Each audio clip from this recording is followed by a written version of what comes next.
आज के लेक्चर में हम स्टार्ट करते हैं kinetic theory of an ideal gas. Previous lecture में हमने स्टडी किया था कि आइडियल गैस क्या होती है। अब kinetic theory of ideal gas के अंदर सबसे पहले हम पोस्टुलेट देखते हैं कि जो ये काइनेटिक थ्योरी है आइडियल गैस की, इसके पोस्टुलेट क्या है। तो इसका सबसे फर्स्ट पोस्टुलेट है कि जो गैस होती है उसके अंदर बहुत सारे इनफाइनाइट अमाउंट में नंबर ऑफ मॉलिक्यूल्स होते हैं। जब बहुत सारे मॉलिक्यूल्स हैं तो इसका मतलब जो मॉलिक्यूल्स होंगे वो बहुत स्मॉल साइज के होंगे। तो वो सारे के सारे मॉलिक्यूल्स गैस के वो बिल्कुल आइडेंटिकल होते हैं, एक जैसे होते हैं, परफेक्टली इलास्टिक होते हैं और हार्ड स्फीयर होते हैं। बिल्कुल इलास्टिक भी होते हैं और बहुत हार्ड भी होते हैं। और जो वॉल्यूम होता है गैस के मॉलिक्यूल का वो बहुत स्मॉल होता है जो पूरी गैस का वॉल्यूम है उसके कंपैरिजन में। तो ये है इसका फर्स्ट पोस्टुलेट। क्या था इसमें फर्स्ट पोस्टुलेट में कि गैस के मॉलिक्यूल्स बिल्कुल आइडेंटिकल है। दूसरा, जो गैस के मॉलिक्यूल्स का वॉल्यूम है वो पूरी गैस के वॉल्यूम के कंपैरिजन में बहुत स्मॉल है। सेकेंड पोस्टुलेट है motion of all molecules are random. सारे के सारे मॉलिक्यूल्स की मोशन कैसी होती है, रैंडम मोशन होती है। मीन्स रैंडमली मूव करते, ऐसा नहीं कि एक मॉलिक्यूल इधर जा रहा है तो दूसरा मॉलिक्यूल भी इधर ही जाएगा, वो रैंडमली मूव करते। मीन्स उनका कोई पर्टिकुलर पैटर्न नहीं है मूव करने का। थर्ड है collision between molecules and walls of container is perfectly elastic. जब मॉलिक्यूल्स किसी जैसे गैस को हम एक कंटेनर में डाल दें तो यहाँ पर जो कोलिजन होगा कंटेनर की वॉल्स के साथ में, तो ये कोलिजन कैसा होगा, परफेक्टली इलास्टिक कोलिजन होगा, परफेक्टली इलास्टिक कोलिजन। अब जो ये परफेक्टली इलास्टिक कोलिजन है इसका मतलब क्या होगा कि यहाँ पर काइनेटिक एनर्जी और लीनियर मोमेंटम दोनों के दोनों क्या रहेंगे, कंजर्व रहेंगे। काइनेटिक एनर्जी और लीनियर मोमेंटम दोनों कंजर्व रहेंगे। फोर्थ पोस्टुलेट है motion of molecule is governed by the Newton's law of motion. Means जो मॉलिक्यूल्स की मोशन होगी, अगर हमें उन मोशन को डिफाइन करना हो तो उसके लिए हम न्यूटन के जो लॉ है, first law, second law, third law, उन लॉज को ही फॉलो करेंगे। अब हम देखते हैं कि जब कोई भी गैस है इन कंटेनर की वॉल्स के साथ कोलाइड करती है तो वहां पर एक प्रेशर जनरेट होता है। तो उस प्रेशर का क्या फॉर्मूला होगा। अब आइडियल गैस के प्रेशर को एक्सप्लेन करने के लिए हमने यहाँ पर ये कंटेनर ले लिया। तो इस कंटेनर की लेंथ है L, ब्रेथ है L और हाइट भी कितनी है, L है। ठीक है, तो यहाँ पर हम कंसीडर करते कि गैस के मॉलिक्यूल्स है, बहुत सारे गैस के मॉलिक्यूल्स है। उन गैस के मॉलिक्यूल्स में से सिर्फ हमने एक मॉलिक्यूल उठा लिया गैस का। अब जैसे ये जो कंटेनर है वो 3D के अंदर है, एक्स एक्सिस, वाई एक्सिस और जेड एक्सिस। मीन्स इसकी लेंथ भी है, ब्रेथ भी है और हाइट भी है। तो जो पार्टिकल मूव कर रहा है, गैस का मॉलिक्यूल मूव कर रहा है, वो इस तरह से कर रहा है कि उसकी मोशन 3D है। मतलब ना तो वो सिर्फ एक्स में मूव कर रहा, ना सिर्फ वाई में मूव कर रहा, ना एक्स वाई में मूव कर रहा, वो तीनों 3D के अंदर मूव कर रहा है। 3D के अंदर मूव करना, जैसे ये मार्कर है, अब ये मार्कर मूव कर रहा है, इस तरह से मार्कर मूव करेगा, इस तरह से मूव करेगा। तो अब जैसे देखो इस तरह से मूव कर रहा है तो इसकी एक्स एक्सिस ये हो गई, ये इसकी एक्स एक्सिस है, यहां से मूव कर गया, एक्स एक्सिस में भी मूव कर रहा है, देखो इस तरह से एक्स एक्सिस में भी मूव कर रहा है, ये इसकी वाई एक्सिस है। तो जब ये मार्कर ऐसे मूव कर रहा है तो वाई एक्सिस में भी ऊपर की तरफ जा रहा है और ये ऊपर की तरफ होगी इसकी जेड एक्सिस। अब मार्कर ऊपर की तरफ उठ रहा है तो इस तरह जा रहा है तो इसका जेड एक्सिस में भी मोशन है। तो यहाँ पर जो मॉलिक्यूल होगा उसकी 3D मोशन है। मान लिया उस मॉलिक्यूल्स की वेलोसिटी या स्पीड जो भी मानना है वो v1 है। v1 यहाँ पर क्या हो गया, उस मॉलिक्यूल की वेलोसिटी। अब जो v1 वेलोसिटी से वो ऐसे मूव कर रहा है तो v1 वेलोसिटी में से v1x उसकी x एक्सिस में वेलोसिटी होगी, v1y y एक्सिस में वेलोसिटी होगी और v1z उसकी z एक्सिस के अंदर उसकी वेलोसिटी होगी। अब इसका एवरेज हम कैसे दे सकते हैं, मतलब ऐसे लिखते हैं ना कि v1 जो वेलोसिटी है वो 2 में डिवाइड होगी, v1xi plus v2x v1 v1yj v1z के। अब यहाँ पे v1 का स्क्वायर किसके इक्वल आ गया, v1 x का स्क्वायर प्लस v1 y का स्क्वायर प्लस v1 z का स्क्वायर। कि जो एक वेलोसिटी होती है, कोई भी वेक्टर होता है, जैसे r वेक्टर होता है, यहाँ पर ये हमने पोजीशन वेक्टर ले लिया r वेक्टर। r को हम कैसे लिखते हैं, xi plus yj plus zk। और अगर r का मैग्नीट्यूड लेना हो तो हम क्या करेंगे, यहाँ पे r का मैग्नीट्यूड मतलब r का स्क्वायर, तो क्या हो जाएगा x का स्क्वायर प्लस y का स्क्वायर प्लस z का स्क्वायर। इसी तरह हमने यहाँ पे वेलोसिटी को लिखा है, तो यहाँ पे वेलोसिटी किसके इक्वल आ गई, v1 का square is equal to v1 x का स्क्वायर प्लस v1 y का स्क्वायर प्लस v1 z का स्क्वायर। अब यहाँ पर हमने मान लिया कि कोई भी मॉलिक्यूल है वो एक्स एक्सिस के अलोंग मूव कर रहा है। मान लेते ये वाली एक्सिस एक्स एक्सिस है, ये वाली एक्सिस हो गई वाई एक्सिस, और ये हो गई इसकी जेड एक्सिस, और ये हो गया इसका ओरिजिन। अब यहाँ पर कोई भी मॉलिक्यूल है वो मूव कर रहा है एक्स एक्सिस के अलोंग। एक्स एक्सिस के अलोंग मूव करेगा तो यहाँ पर देखो वो इस सरफेस से सेकंड वाले सरफेस की तरफ मूव कर रहा है। फर्स्ट सरफेस से कहां पर मूव कर रहा है, वो सेकंड सरफेस की तरफ मूव कर रहा है। तो इसका मतलब वहां पे मोमेंटम भी होगा मॉलिक्यूल को, तो हम लिखते हैं कि momentum of molecule along x axis किसके इक्वल होगा, m v1x। ये x एक्सिस के अलोंग मॉलिक्यूल की मोमेंटम होगी कि पार्टिकल यहां से गया इसकी तरफ। पार्टिकल का मास भी है, वेलोसिटी भी है, तो इसका मतलब उसका मोमेंटम हो गया। अब ये इस सरफेस से कोलाइड करके वापिस चला जाएगा, तो उसका मोमेंटम कितना हो गया,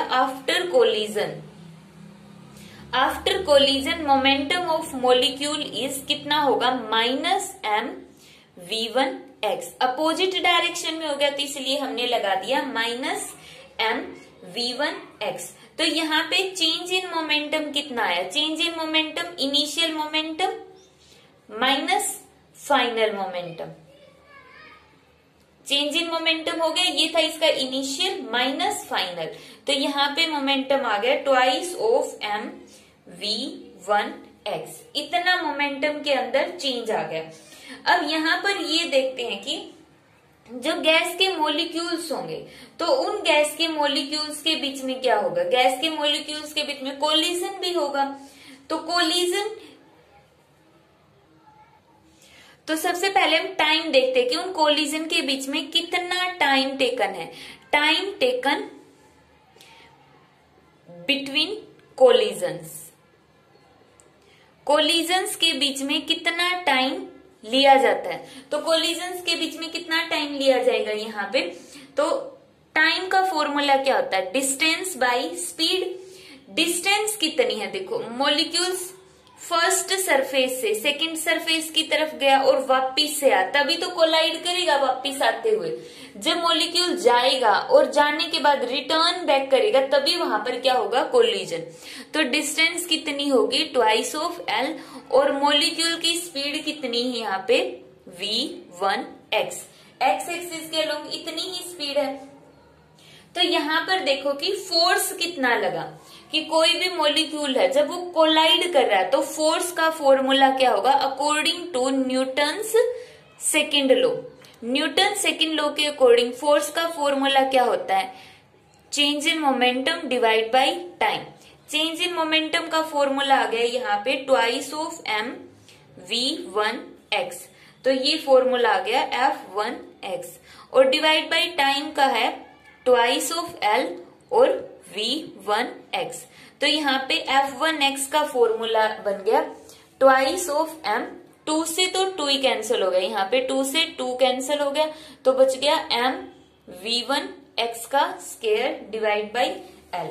ये फोर्स लगता है जब कोई भी पार्टिकल एक्स एक्सिस के अलोंग मूव कर रहा है, तो वहां पर उस कोलिजन होगा, और कोलिजन की वजह से जो फोर्स लगा तो ये इतना फोर्स लगा। हमें निकालना है प्रेशर, कि जब मॉलिक्यूल कोलाइड करते, चाहे वो आपस में कोलाइड करे या फिर वॉल्स के साथ कोलाइड करे, तो वहां पर वो कितना प्रेशर जनरेट करेंगे। प्रेशर निकालने से पहले हमें फोर्स निकालना पड़ेगा, तो इसलिए हमने यहाँ पर फोर्स निकाल दिया। अब यहाँ पर जो ये फोर्स आया F1x, तो ध्यान से देखो, 1 मतलब कि फर्स्ट मॉलिक्यूल की वजह से फोर्स, और वो मॉलिक्यूल कौन से लिए, सिर्फ एक्स एक्सिस वाले मॉलिक्यूल्स लिए। तो एक्स एक्सिस के अंदर टोटल मॉलिक्यूल्स कितने जा रहे, टोटल n मॉलिक्यूल्स हैं, तो सारे x में भी तो मूव कर रहे, y में भी मूव कर रहे, z में भी मूव कर रहे, क्योंकि पार्टिकल्स है वो 3D में मूव कर रहे। 3D में मूव करने का मतलब x में भी आगे बढ़े हैं, y में भी आगे बढ़े और z में भी आगे बढ़े हैं। तो यहाँ पर सबसे पहले हम सिर्फ x एक्सिस के अंदर सारे मॉलिक्यूल्स की वजह से फोर्स देखते, तो कितना होगा, v1 x का square plus second molecule x का स्क्वायर प्लस जितने भी मॉलिक्यूल्स हैं, मान लिया n मॉलिक्यूल्स है, तो यहाँ पे आ जाएगा vn x का स्क्वायर। तो यहाँ पे ये आ गई थी हमारी fx की वैल्यू। अब fx का मतलब क्या है, x एक्सिस के अलोंग मॉलिक्यूल्स ने, कौन से मॉलिक्यूल ने, फर्स्ट मॉलिक्यूल ने, सेकंड मॉलिक्यूल ने, nth मॉलिक्यूल में, मींस गैस के अंदर जो टोटल n मॉलिक्यूल्स है उन सभी ने मिलकर x एक्सिस के अलोंग कितना फोर्स लगाया, ये उसका फॉर्मूला हो गया। प्रेशर का फॉर्मूला क्या होगा, force divide by area. Fx area की वैल्यू होगी L स्क्वायर। तो अब यहाँ पर देखो, फोर्स की वैल्यू पुट करो m, L पहले से ही और L ये, तो L क्यूब, और अंदर रह गया v1 x का स्क्वायर, v2 x का स्क्वायर और प्लस vn x का स्क्वायर। अब ये आ गया प्रेशर अलोंग x एक्सिस, ठीक है। इसी तरह हम प्रेशर अलोंग y एक्सिस निकालेंगे, तो कितना आएगा, m divide by L cube, v1 y का स्क्वायर प्लस v2 y का square plus up to nth molecule की वजह से vn y का स्क्वायर। इसी तरह pz is equal to m divide by L cube, v1 z का square, v2 z का स्क्वायर प्लस vn z का स्क्वायर। तो ये आ गए हमारे तीनों प्रेशर्स। तो एवरेज प्रेशर का फॉर्मूला क्या होगा, average pressure is equal to px py pz और डिवाइड बाई 3 हो गया। तो यहाँ पे वैल्यू पुट करते हैं हम सभी की। सिंपली देखो, इस डेरिवेशन में हमने क्या किया कि कोई भी, सबसे पहले हमने निकाल लिया फोर्स Fx।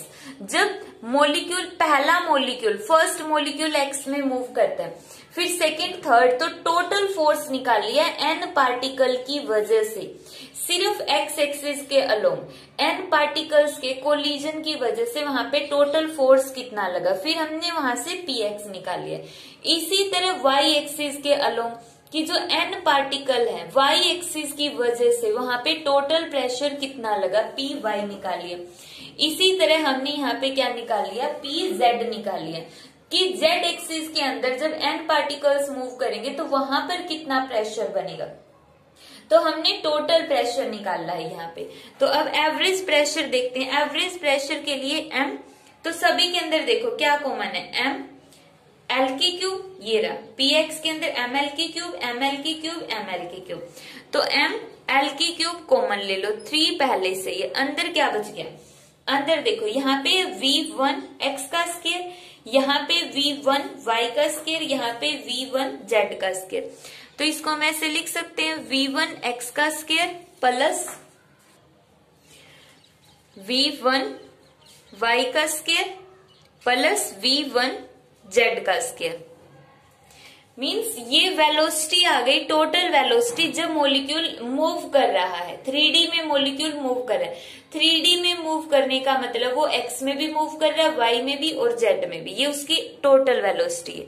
इसी तरह सेकंड मॉलिक्यूल की v2x का स्क्वायर प्लस v2 y का स्क्वायर प्लस v2 z का स्क्वायर।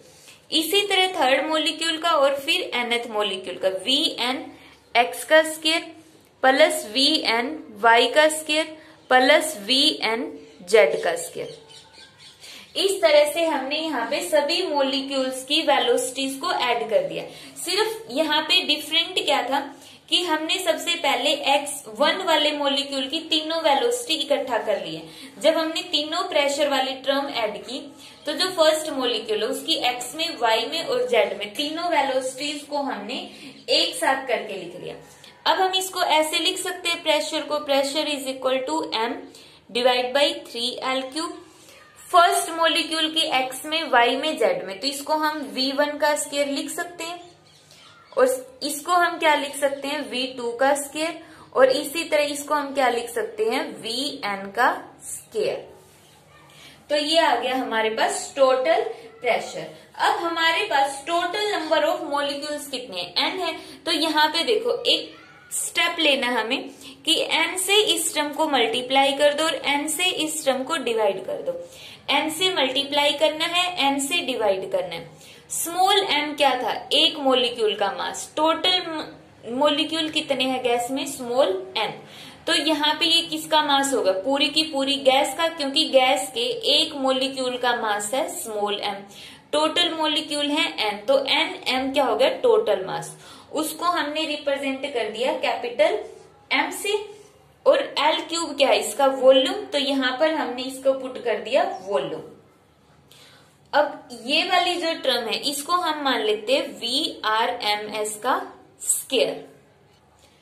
अब यहाँ पे VRMS का स्क्वायर किसके इक्वल आ गया, V1 का स्क्वायर प्लस V2 का स्क्वायर प्लस Vn का स्क्वायर और डिवाइड बाई n आ गया। ये हमारे पास RMS वैल्यू है वेलोसिटी की। किस, कौन सी वेलोसिटी की, जो गैस के मॉलिक्यूल्स मूव कर रहे, ये वाली वेलोसिटी। अब मास पर यूनिट वॉल्यूम क्या होता है, डेंसिटी। तो इसको हम ऐसे लिख सकते हैं pressure is equal to 1/3 rho VRMS का स्क्वायर, VRMS का स्क्वायर। तो ये आ गया हमारे पास प्रेशर का फॉर्मूला, यही हमें निकालना था, pressure of an ideal gas. तो प्रेशर का फॉर्मूला है 1/3 रो VRMS का स्क्वायर। और VRMS की वैल्यू कितनी है, VRMS की वैल्यू है फर्स्ट मॉलिक्यूल की वेलोसिटी का स्क्वायर प्लस सेकंड मॉलिक्यूल की वेलोसिटी का स्क्वायर प्लस अप टू सभी मॉलिक्यूल्स की वेलोसिटी का स्क्वायर करके ऐड कर दो, डिवाइड में टोटल नंबर ऑफ मॉलिक्यूल्स। ये आ गया हमारे पास VRMS।